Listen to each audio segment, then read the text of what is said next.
When we think about post-war American economy, we usually think of suburbs, cars, defense spending, shopping malls, or the rise of the white-collar middle class. But today, I want to look at a different kind of post-war economy, the economy of education. Hello, fellow historians. I'm Andre Henderson, and this is a look at Abeka.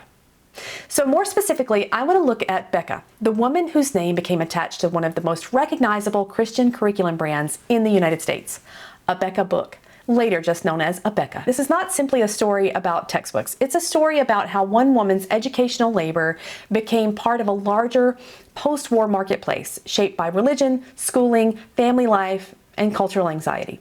According to Abeka's own institutional history, Arlen and Becca Horton started Pensacola Christian Academy in 1954. And that date matters because this was the Cold War era. It was just before Sputnik. It was during a period when Americans were increasingly anxious about what schools were teaching, how well they were teaching it, and what kind of citizens schools were producing. Abeka frames its own origin story around a perceived shortage of textbooks grounded in biblical educational philosophy.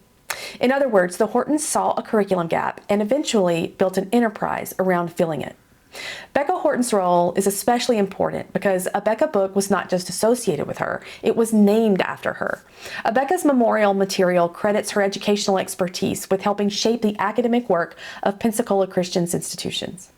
That matters for this assignment because her economic story was not primarily a wage labor story or a corporate executive story. It was a post-war entrepreneurial story rooted in school building, curriculum production, institutional expansion, and religious mission. Adam Latz argues that Abeka belonged to a broader world of fundamentalist educational publishing that grew rapidly in the 1970s and 1980s. In Latt's account, the Hortons built Abeka in response to their desire for traditional teacher-directed materials. They first sought older textbooks, then began republishing and adapting materials, often adding scriptural passages and Protestant religious imagery. By the 1970s, the growth of Christian day schools created a major market for precisely this kind of curriculum. So Becca Horton's economic experience reflected a larger post-war shift.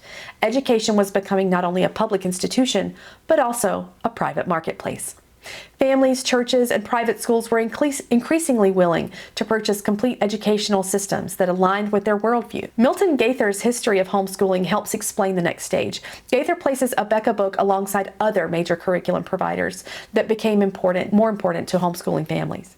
He notes that Abeka began as an offshoot of Pensacola Christian Academy, founded by Arlen and Becca Horton, and that the Hortons developed their curriculum in the context of a reaction against progressivism, emphasizing phonics, memorization, facts, and American patriotism.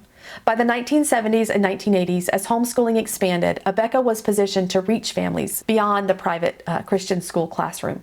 And this is where the demographic shift becomes clear. The post-war decades saw more Americans moving into the suburbs, more families thinking of education as consumer choice, and more conservative Protestant parents questioning public schools. Gaither describes the late 1970s as a tipping point when more families began deciding against institutional schooling, and the movement developed organizations, curriculum providers, and legal strategy. Becca Horton's work fits directly into that pattern. She was part of a generation that turned educational dissatisfaction into institutional alternatives.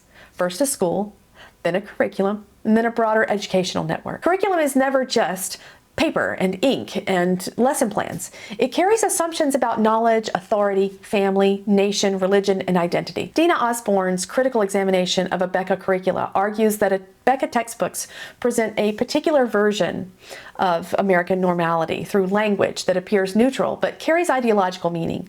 Osborne connects the curriculum to broader Christian right concerns about secularism and argues that Abeka's materials helped construct a particular Christian American identity. That does not mean we reduce Becca Horton's story to criticism. Horton helped build a curriculum economy that served real families, schools, and religious communities. At the same time, that curriculum helped shape how students understood America, faith, authority, patriotism, and cultural belonging. So what does Becca Horton's experience reveal about the post-war economy? First, it shows that post-war entrepreneurship did not only happen in factories, suburbs, or technology firms. It also happened in schools, churches, publishing houses, and family-centered educational networks. Second, it shows that women's labor could be central to institutional and economic growth, even when that labor was framed through marriage, ministry, or family mission. And third, it shows that the post-war education economy grew because Americans increasingly treated schooling as a site of consumer choice and cultural conflict. And finally, it shows that curriculum became a product, but also a vehicle for identity. Becca Horton's story is therefore a small window into a much larger transformation.